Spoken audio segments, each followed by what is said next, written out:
right. We've got Pastor Chris Dodd here with us. It's so good to see you. Thank you for spending a little time talking with me this morning.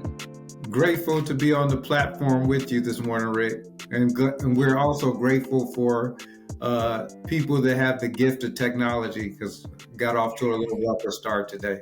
That's right. That's right. Listen, I have to admit, I don't know you very well. I've seen you at the conference before, heard you speak a little bit, but if you don't mind, there are going to be a lot of people at our conference every year who are first-time attenders who don't know you and maybe don't know your story. Could you tell us a little bit about yourself and what you do? Sure. As you can see on the screen, my name is Chris. That's what my mom and dad named me. I'm from Chicago. I grew up on the South Side, even though I work on the West Side quite a bit for Lawndale Christian Health Center. A little bit about me. I've been married for 25 years to Shalonda. I have 3 daughters, Kennedy, Reagan, and Madison. And yes, my daughters are named after dead presidents. We used to have a dog named Carter who was impeached because he could not follow the bylaws of the land or the Constitution of the Dodd household. So our family has expanded. We have our first grandchild now, who is Amora, and it's another girl, but didn't stick with the presidential theme. I'm a pastor of New Community Church. I've been at New Community for, this is my 12th year. I'm approaching 3 years as the Learning Development Manager for Lawndale Christian Health Center. I went to Northern Illinois for undergrad, and I did my Master of Divinity from Northern Theological Seminary, and I went back to school for my D-Min in Christian Community Development in 2010, and I finished in 2015. And so that is a little bit about my education, my work history, and my family. That's really great. Tell me, when did you first learn about Lawndale? When did you first get involved and what was happening there? Sure. So I have not always loved school. And when I graduated from Northern and I began to kind of feel that God was leading me into ministry, I said, well, if I got through one school called Northern, and I found Northern Baptist Theological Seminary, I said, well, there's a good chance I might be able to get through that too. And so I was working full time at that time. When I first started seminary, I was still in sales. I was working for a couple different Fortune 500 companies, but I knew God was pulling me in a different direction. And it took I had some Jonah experiences to lead me to seminary. And there I met some really, really good people. And when I went back for my D-Min, my first class in Christian Community Development in 2010 was in Lawndale. And Dr. Wayne Gordon, coach, was my professor. And I had no desire to go back to school. It's like it was tough enough getting through those first 2 programs. But I sensed God was leading me back. And when I walked on the campus of Lawndale, I knew the why. I knew why, because they were just I always felt sometimes in my context, we did a good job of Sunday morning. But what did it look like to impact the communities which we serve throughout the week? And Lawndale and the Christian Community Development Program gave me language to what was going on within my heart. Wow, that's really great. And were you pastoring at that time, or you were? Yes, I was pastoring. A little bit about that is the church that I'm a part of. We went through a merger, and I started off as a church planner in 2006. That's when I walked away from corporate America, April Fool's Day, 2006. Yeah. And God has a way. Faith makes things possible, but not easy. That's one of the quotes that I have on my desk. And through that experience, I just knew that I needed more to be more equipped. And so that's why I continued those educational journeys, and which led me to Lawndale. And there I met my accountability partner, my prayer partner, and my good friend, Pastor James Brooks. Yeah, and that would have been, when would have that, was that more than 3 years ago when James That was actually 2010. So that's what, 15 years? 15 years ago. Yeah. Yeah. And what was James doing at that time? He was James involved.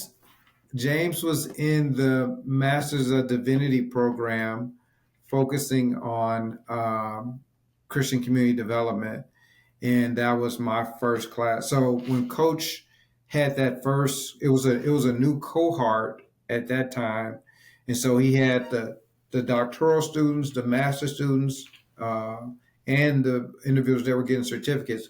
We all were in the same class, and then the workload would look different based upon the program that you were a part of. And Pastor James Brooks was a Perkins Scholar. Another guy that was a part of my class is Pastor Jay, who's the other Brooks at the church. He was a part of that class. And my wife ended up coming to the seminary too. And all of them are Perkins Scholars except for me. I don't know what that says, but Did they mention that a lot? No, they don't. I mention it a lot every chance I get. And every time I see Coach and the rest of them, say, it's interesting that all of those people are Perkins Scholars except me. Yeah. Hey, I wonder, it's up to you, of course. You mentioned Jonah, and my guess is that you're sort of referencing that maybe you weren't super willing to do this at first, the way Jonah resisted God's call in his life. Is that what happened to you? Oh, totally, totally. As I mentioned, I grew up in Chicago, and I just had no desire to be a pastor. The models that I saw didn't align with what I wanted to do with my life, and so, to be honest, Rick, I wanted to be on the corporate track. I wanted to have some big office somewhere. I don't know what I'll be doing, but just spinning around in a chair somewhere.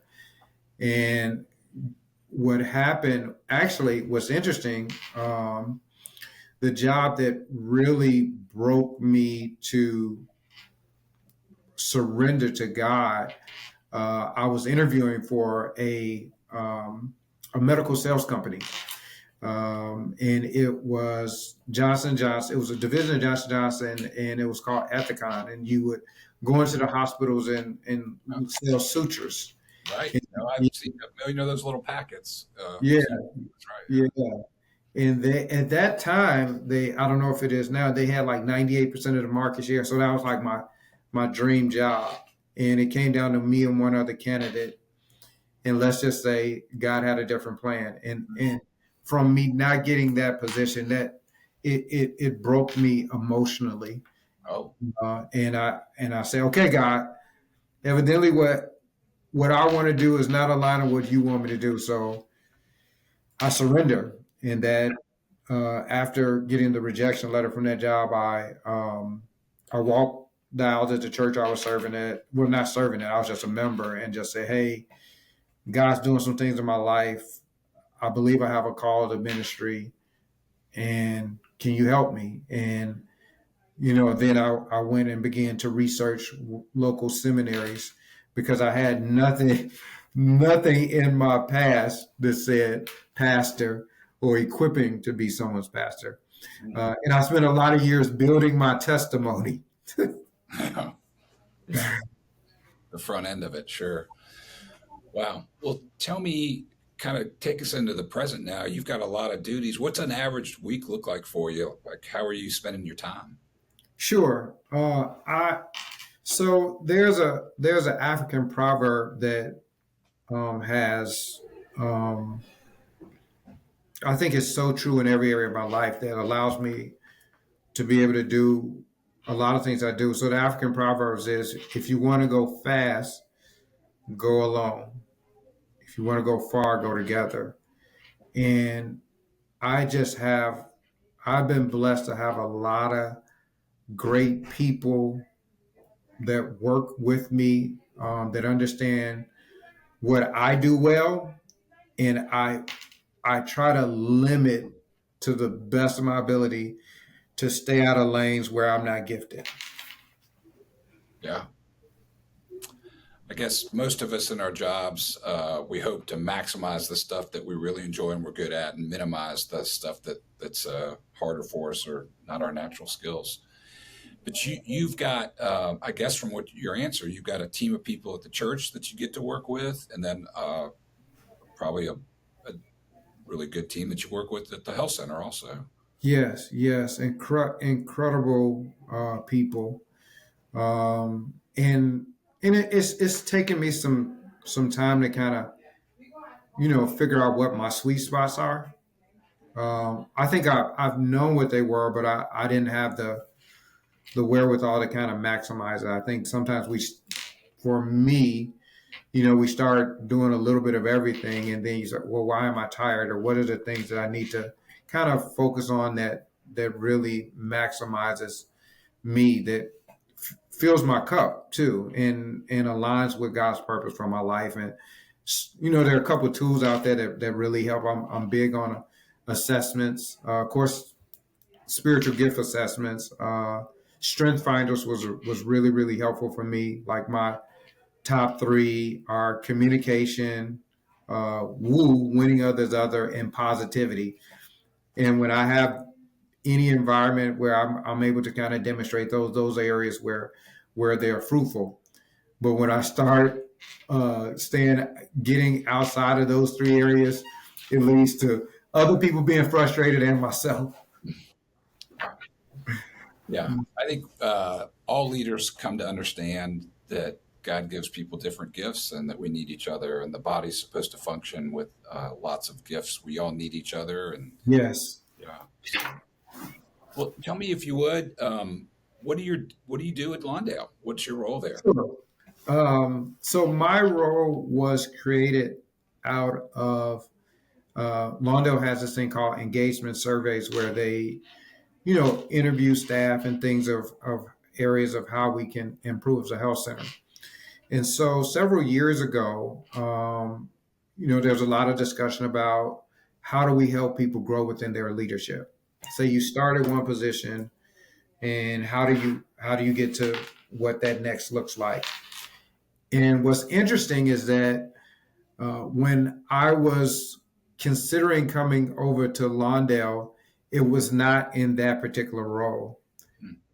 As you know, my prayer partner, my accountability partner, my good friend, Reverend Dr. James L. Brooks, is the current CEO. Yes. And so our strength finders and our personalities are very similar. So by going to school, people was like, well, there's going to be this void in spiritual care. Wow. And from doing that to becoming the CEO. Yeah. And so they said, well, go find your twin from the South Side and see if he might be interested. And I began to pray about it, and I just felt God was leading me to in this other role. I just felt that it was, well, A, I felt that it was God, but B, it was going to stretch me to be a better person, be a better servant for the kingdom. And so, so in every interview, when I would interview people were like, well, you sure you don't want the spiritual, I'm like, well, I can assist until, that position is filled, but I'm really feeling led for learning and development. And so what I do, Rick, I help people learn skills within leading self and leading other people. And we, over the past 3 years, we were able to develop curriculum. Every second and fourth Wednesday of the month, I do something called LEAD. And what LEAD stands for is learning, empowerment, accountability, and development. But what's a little bit different with it's not just corporate leadership principles. Is how do we be godly leaders? Mm. And so this past month, we dealt with what are the 10 commandments of being godly leaders. Mm. Last month we dealt with emotional intelligence, looking at the elements of emotional intelligence and how those play out within the workforce. And so some of it's soft skills, and sometimes I turn into a preacher again, right? And helping people grow in that area too. Wow. That really sounds like a great job. So helping people kind of identify their strengths and grow in them in a way that helps the organization, helps the community. Wow. Yeah. That's When really the great. leader gets better, everybody gets better. So if we equip more leaders, and then the organization continues to thrive. Yeah. I think everybody recognizes that for many years, Lawndale has sustained a culture of it's unique. Like people really want to be there, and it's not an easy thing to do. I mean, part of what you're doing is helping to continue that, but it's a mistake if you think that just happens, right? I mean, that Mm-hmm. doesn't just happen. Mm-hmm. Yeah. Hey, I don't want you to share too much with us because we're all excited that you're gonna kick off the CCHF conference on April 10th. You're going to be the first plenary speaker on our Thursday evening. So we don't want you to tell us everything you're going to say, but I wonder, have you got a little? Can you give us a little trailer? A little. Sure. Yeah. First of all, I want to say that I am extremely honored and humbled to be able to have this opportunity. Um, and so I'm intimidated Yeah. with the platform, but I really want to drive in what it means to bring God glory in the areas in which we serve. Because I found out in my life that what brings God glory sometimes does not bring ease and comfort. One writer said that the comfort zone is a beautiful place, but nothing grows there. And as we see a lot of the changes politically, the increase, it seems, yet to be United States, I also see an opportunity for us to be a light in the midst of darkness. Mm. I also see an opportunity that God can get glory. One person said this: every great miracle in Scripture started as a problem. Huh. Every great miracle in Scripture started as a problem. Yeah. So if Jesus didn't turn water into wine, if there wasn't a lack of wine. So as we look through, Lazarus had to die. Yeah. Yeah. So um, as I'm continuing to pray through my talk, it's, man, how do we bring God glory in really the opportunity of this season, in the midst of, yes, there's uncertainty, yes, there's challenges, but we serve a God that specializes in giving hope in dark situations.